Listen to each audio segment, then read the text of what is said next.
था, ना कभी है, ना रहेगा। इन लोगों ने साजिश की कोविड के दरमियान में और अल्लाह ने इनको जलील और रुस्वा किया। कोर्ट से तमाम लोग बरी हो गए।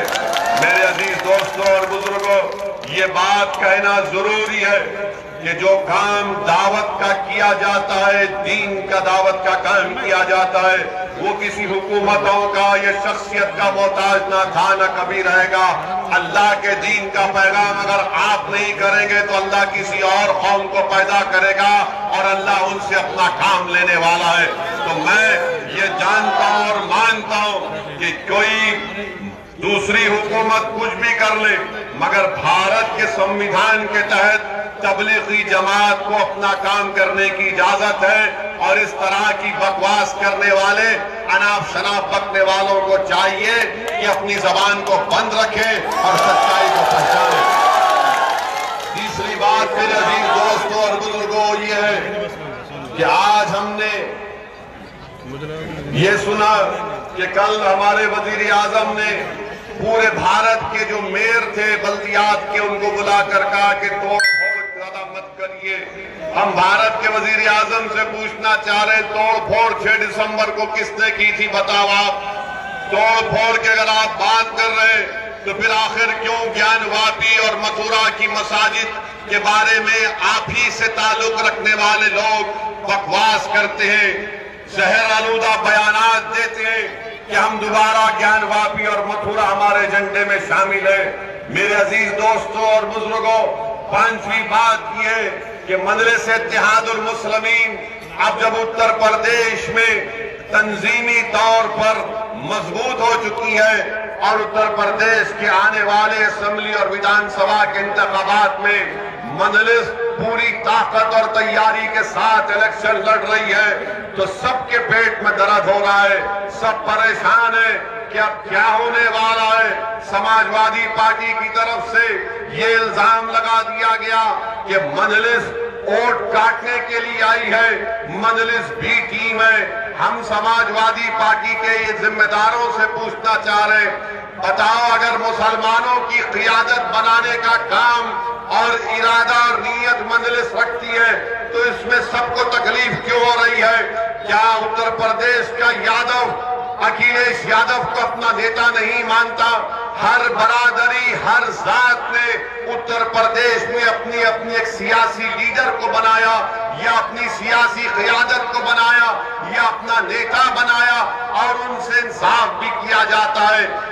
उत्तर प्रदेश के मुस्लिम अक़लियत को असदुद्दीन ओवैसी मजलिस के जलसे से पैगाम देता है कि आप उत्तर प्रदेश में 8-9% नहीं है, 11% नहीं है, आप उत्तर प्रदेश में 19% है।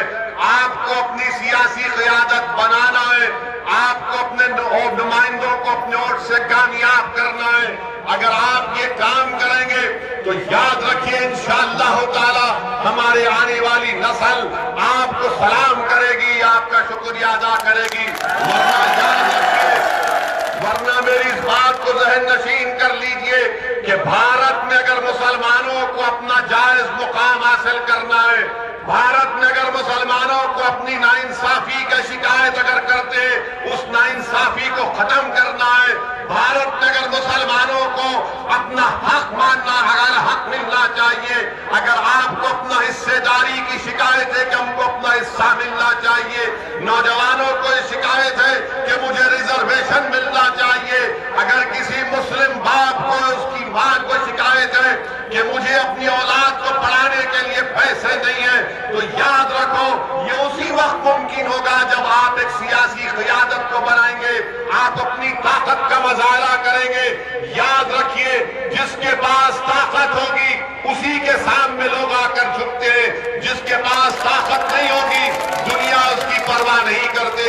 हाँ, ये बिल्कुल सही है कि हमारे इस इत्तेहाद के सफर को रोकने के लिए उत्तर प्रदेश के मुसलमानों में जो एक बेदारी पैदा हो चुकी है कि अब जब सब समाज को देखकर ये फैसला कर लिए कि हमको अपनी क़ियादत को बनाना है, तो हमारे ही सपों से लोग खड़ा किए जाएंगे।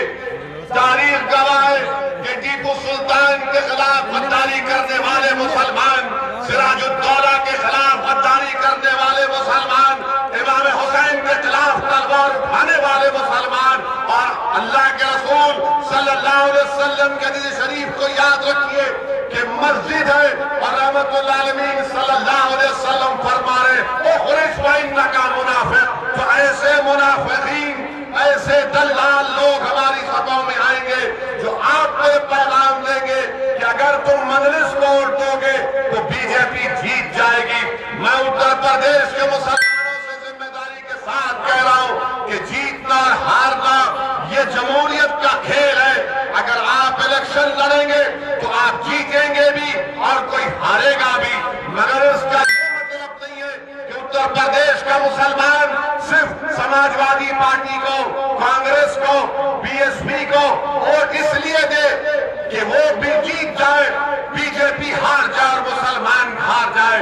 मेरे अजीज दोस्तों और बुजुर्गों, आप देखते हैं कि असेंबली और विधानसभा के चुनाव आ रहे हैं और समाजवादी पार्टी की तरफ से मुशावरे किए जा रहे हैं, समाजवादी पार्टी की तरफ से मुशावरे किए जा रहे हैं और वही समाजवादी पार्टी मुशायरा करके हिंदू मुस्लिम इत्तेहाद की बात करती है, बादशोरा को बुला लेती है, बेचारा शायर कलाम पढ़ता है और मुसलमान तो मासूम वाह वाह वाह वाह वाह वाह करके आप घर चले जाते हैं।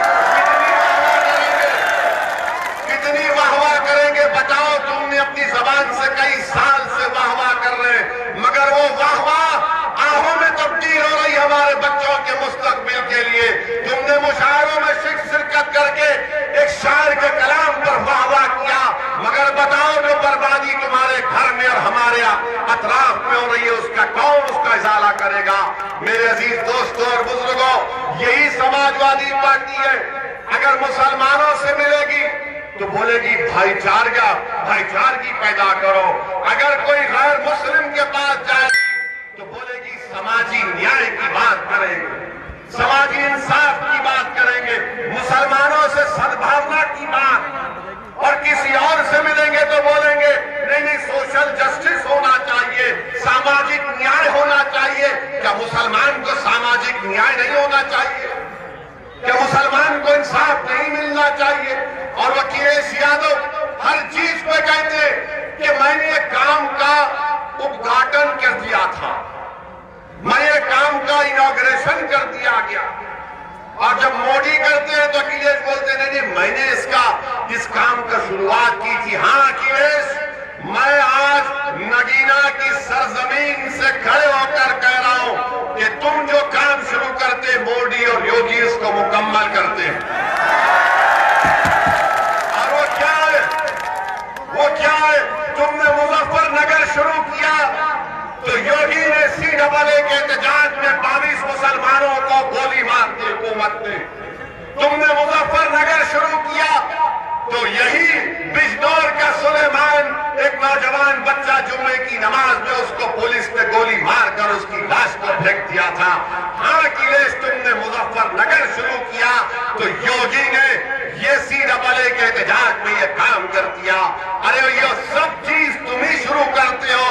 पार्लियामेंट में खड़े होकर समाजवादी पार्टी ने UAPA का कानून की, मोदी के कानून की तायीद की और वो कानून के तहत आज जेलों में मुस्लिम नौजवान दिल्ली के फसादात में सड़ रहे, भारत के कोने कोने में सड़ रहे। 120 दिन तक डिटेंशन का टाइम। हाँ ये अखिलेश, तुम हर काम तुम ही शुरू करते हो, तुम ही उसका उद्घाटन करते हो और उस काम को मुकम्मल करते हैं लोग।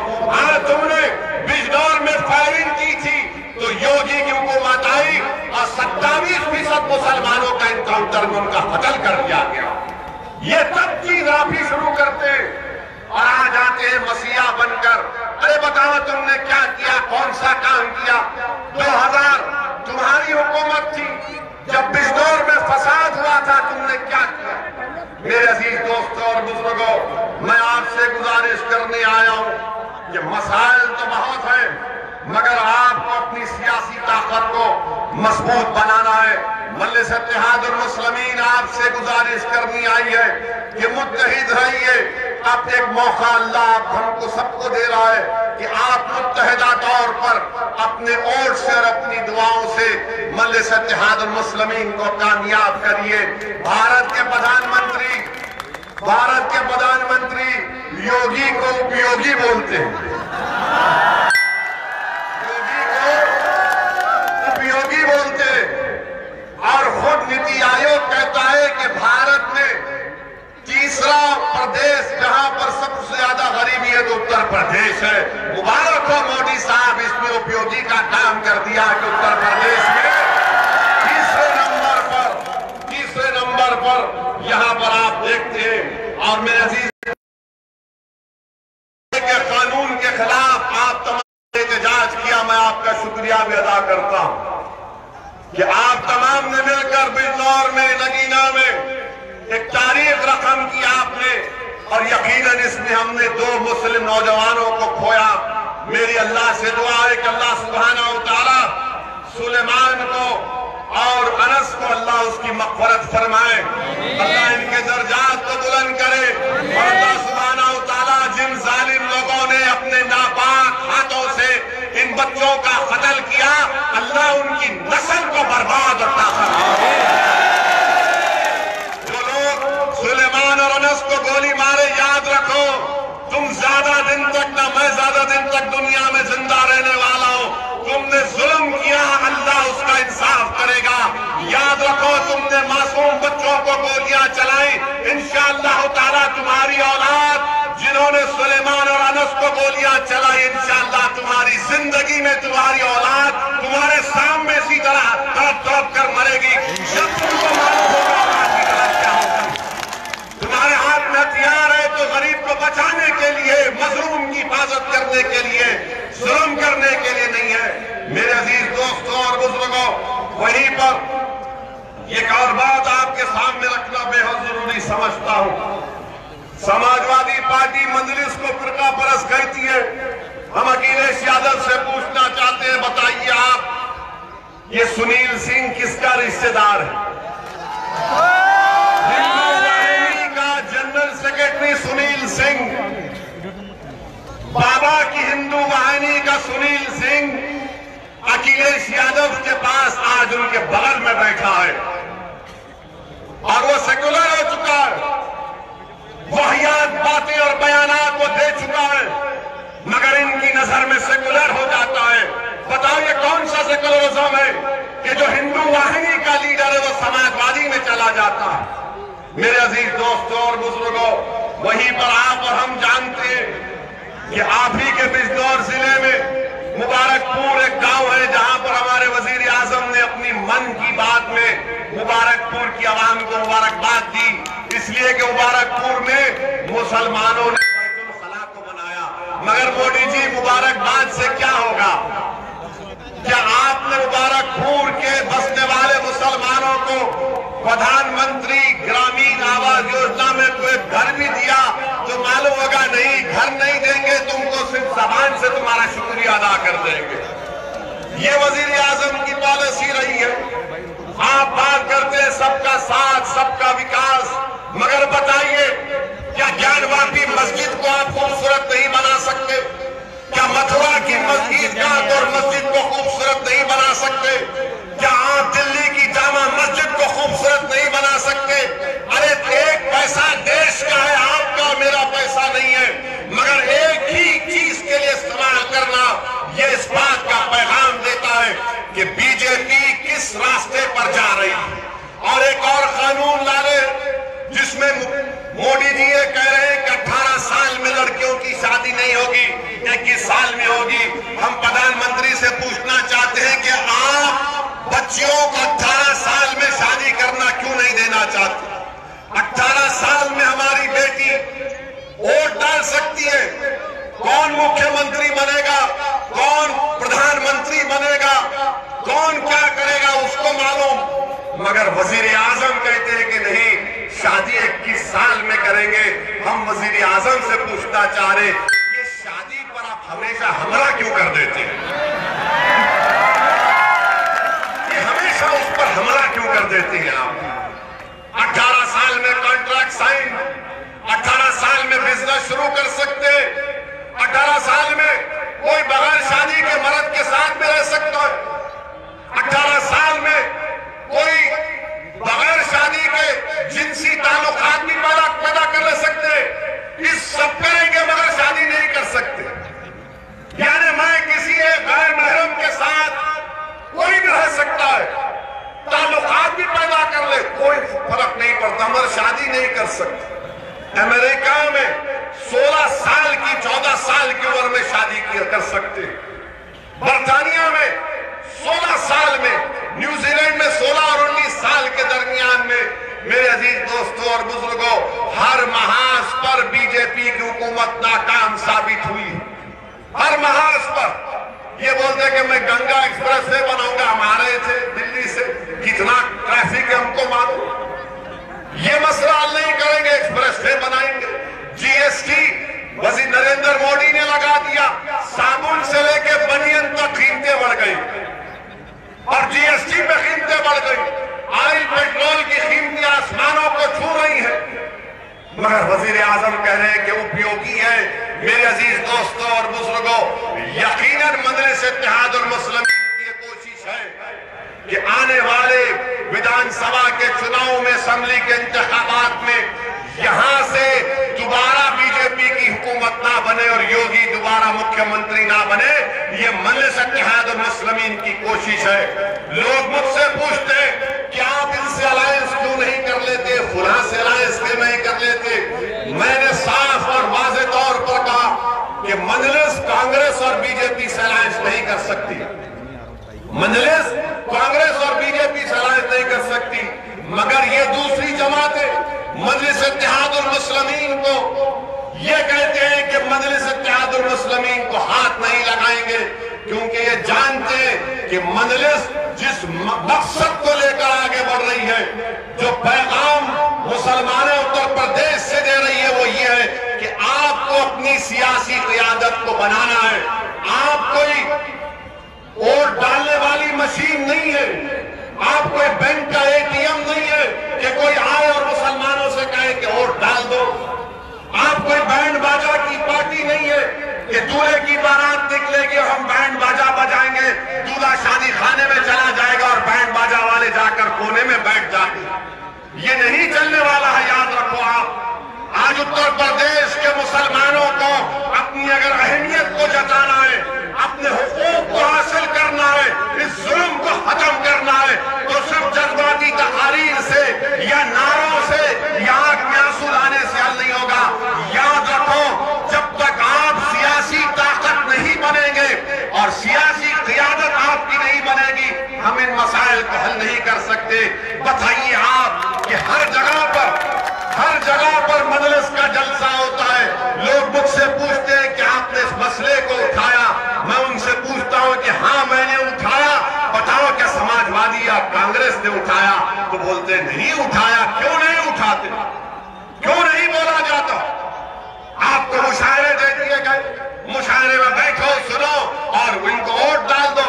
मेरे अजीज दोस्तों और बुजुर्गों, समाजवादी पार्टी, बीएसपी, कांग्रेस ये कभी नहीं चाहते कि उत्तर प्रदेश हो या भारत हो, यहां पर मुसलमानों की क़ियादत बने। और मैं आपसे जिम्मेदारी के साथ कह रहा हूं कि अगर मुसलमानों की क़ियादत बनेगी, इससे भारत की जमहूरियत मजबूत होगी, भारत का संविधान और मजबूत होगा, लोगों में यकीन बढ़ेगा। अरे इतनी बड़ी अक़लियत, उसकी आवाज नहीं, उसका कोई नेता नहीं, और 4-5% की बरादरी है, उनको रिजर्वेशन देने की बात कर रहे हैं। निषाद है वो अमित शाह से कह रहे रिजर्वेशन दो, तो बताओ 19% मुसलमान है, उनका क्या होगा फिर? क्योंकि निषाद मुत्तहिद हो चुके, अपने लीडर के पीछे मुत्तहिद हो चुके, अपनी क़ियादत को बना दिया। तो आज अमित शाह के हाथ में आंख डालकर कह रहे हैं कि अगर हमसे अलायंस करना है तो रिजर्वेशन देना पड़ेगा। मेरे अजीज दोस्तों और बुजुर्गों, मैं यही आपसे गुजारिश करने आया हूं। अब ये कांग्रेस पार्टी के बारे में क्या बोला जा सकता है? कांग्रेस पार्टी के लीडर जो अमेठी से हार गए, वो कह रहे हैं कि ये मुल्क हिंदुओं का है, वो कह रहे हैं कि मुल्क हिंदुओं का है। अरे वो अच्छा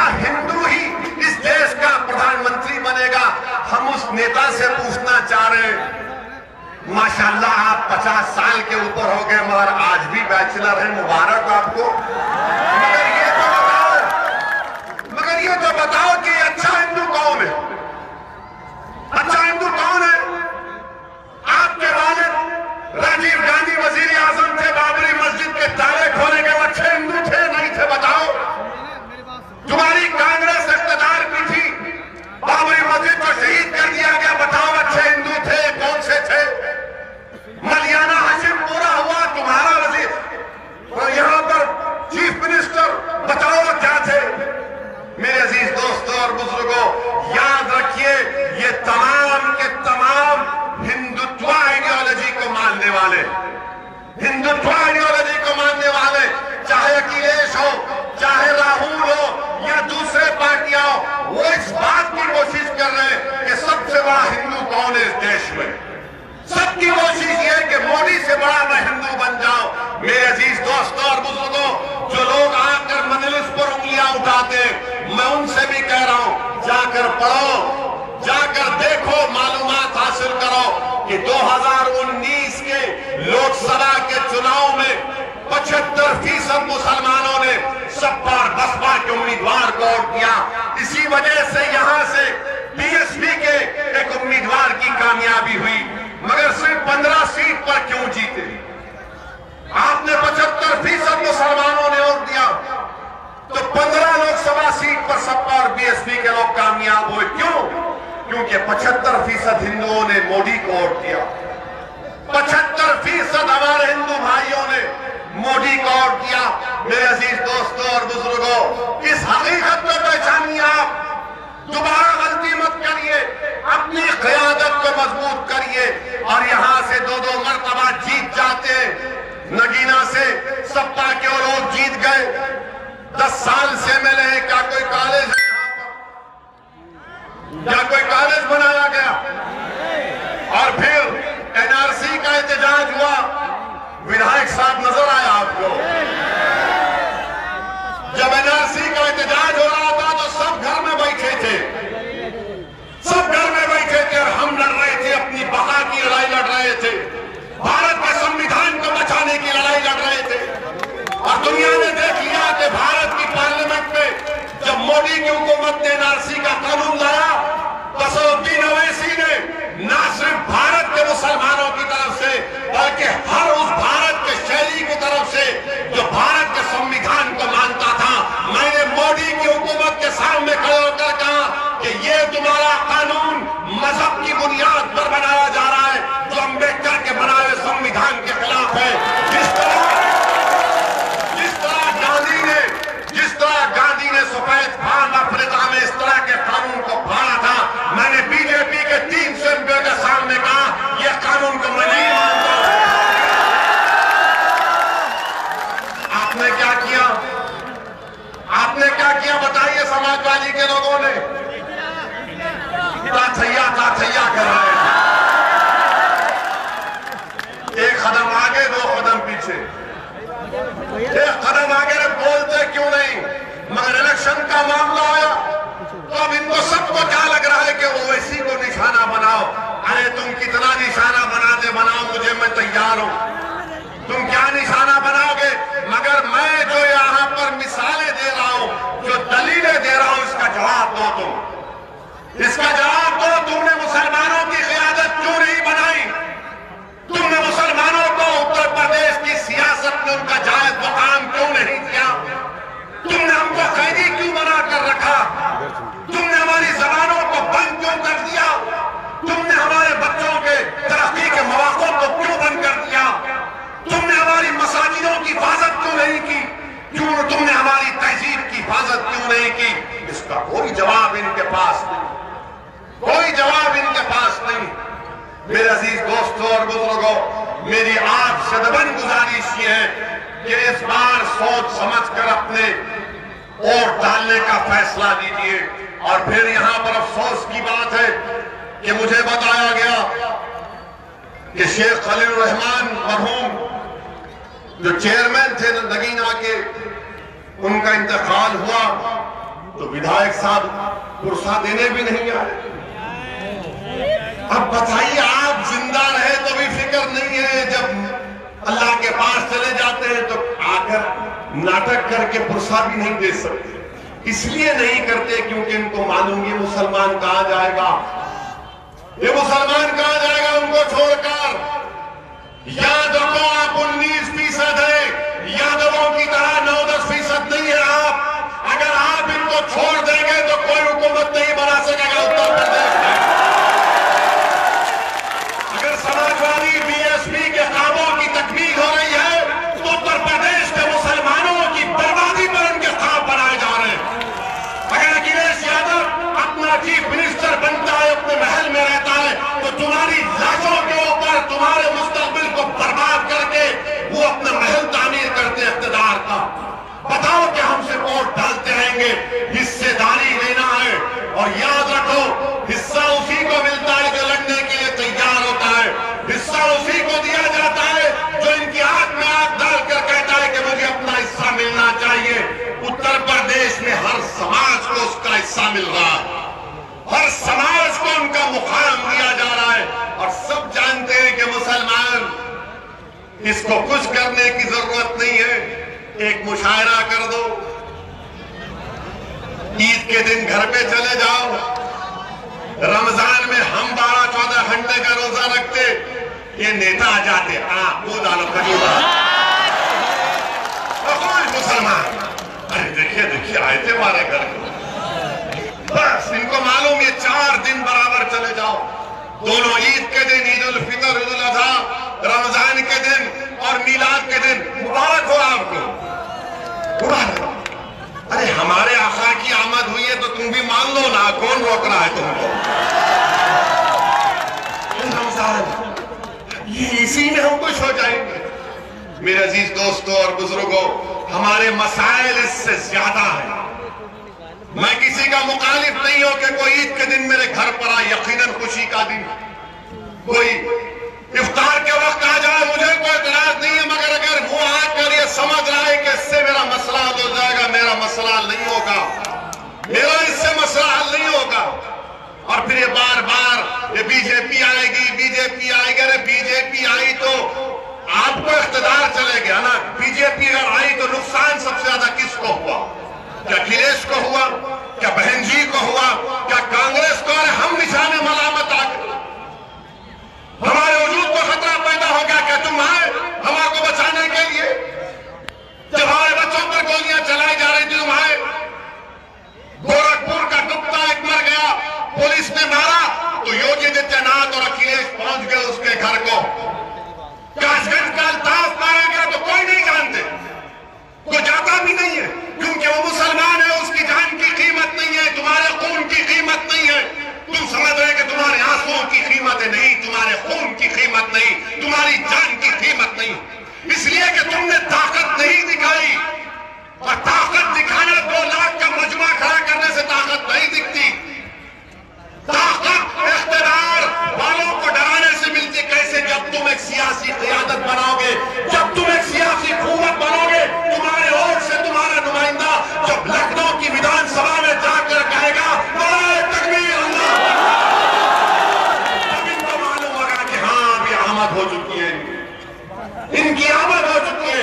इसीलिए जब हम 2019 में दोबारा हैदराबाद की अवाम ने, अल्लाह सुब्हानहू व तआला ने हमको कामयाब करके भिजाया, तो हम जब हल्फ लेने के लिए जा रहे थे तो पूरे बीजेपी के 300 शुरू हो गए।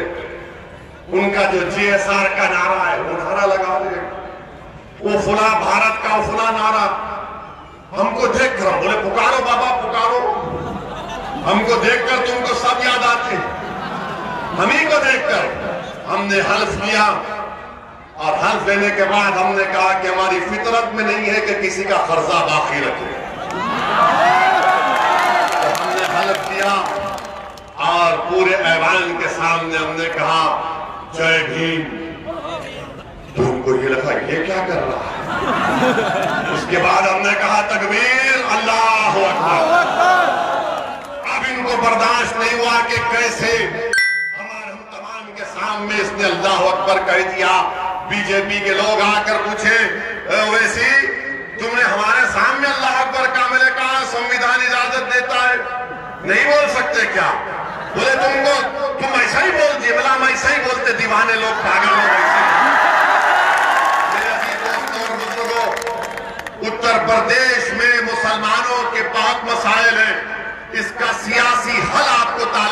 बनाए। मैं आपके सामने सिर्फ यही बताने के लिए आया हूं, और आप अगर मुत्तहिदा तौर पर अपने वोट का इस्तेमाल करेंगे, आप जानते हैं कि नगीना में नेहतर वहां पर कई हैंडलूम के इंडस्ट्री बन पड़े हैं, बहुत से मुश्किलात हैं। मैं आपसे सिर्फ यही गुजारिश करने आ रहा हूं और चाहता भी हूं कि आप मुत्तहिदा तौर पर अपने वोट का इस्तेमाल करें। मुझे यकीन है कि अल्लाह सुब्हानहू व तआला हमको कामयाब और कामरान करेगा। जिंदगी का फैसला तो अल्लाह करने वाला है। मौत तो बड़ा है, मौत तो सबको आनी है, मगर याद रखिए, मैं आपसे अपील कर रहा हूं कि 60 साल एक कौम के लिए बड़ा लंबा अरसा होता है, बड़ा लंबा अरसा होता है। आप थोड़ी सी कोशिश करो, आप थोड़ी सी कोशिश करो, और याद रखो, अगर आप यहां पर अपनी क़यादत को बनाएंगे तो हम आने वाले 60 साल तक उसका, बल्कि उससे ज्यादा, उससे फायदा हासिल कर पाएंगे। मुझे अल्लाह ने मौका दिया मुल्क के कोने कोने में जाने का। मैं जाकर देखता हूं और एक ही बात मेरे दिमाग में आती है कि काश मुसलमानों के पास यहां पर उनका नुमाइंदा होता। हाँ, समाजवादी पार्टी में भी मुसलमान है, वो जीत भी जाते हैं, मगर वो मुसलमानों का लीडर नहीं है, कायद नहीं है, वो एक समाजवादी का कार्यकर्ता रहता है। तुमको कार्यकर्ता को कामयाब करना है या अपने नेता को कामयाब करना है, फैसला आप पर छोड़ता हूं मैं। अगर आप कार्यकर्ता को कामयाब करेंगे तो याद रखो, ये नाइंसाफी का सिलसिला चलता रहेगा। अगर आप एक नेता को कामयाब करेंगे तो नाइंसाफी का खात्मा शुरू होगा। कार्यकर्ता को कामयाब करेंगे तो गूंगे बनकर बैठना पड़ेगा, बहरे बनकर बैठना पड़ेगा, अंधे बनकर बैठना पड़ेगा, गुलाम और कैदी बनकर बैठना पड़ेगा।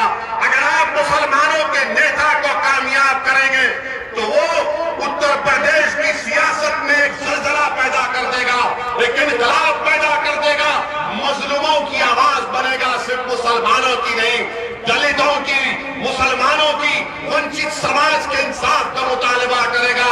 लोग मुझसे पूछते कसौद्दीन ओवैसी तुम्हारे 2 MP हैं, तुम 540 के ऐलान में क्या करते हैं? मैं एक साहब को लेकर गया था पार्लियामेंट में कि आओ, आज मेरी तकरीर है, जब ट्रिपल तलाक का बिल पर बहस हो रही थी, जो मुझसे बार बार पूछते थे कि बताओ ओवैसी तुम्हारी पार्टी के 2 MP हैं।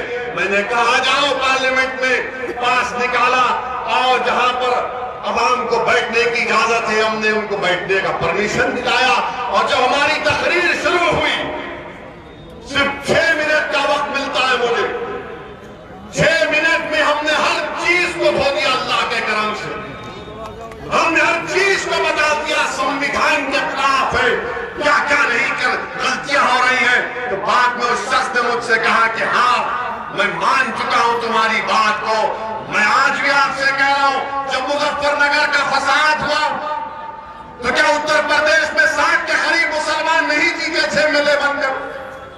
60 विधायक थे, 60 विधायक आपने कामयाब किए।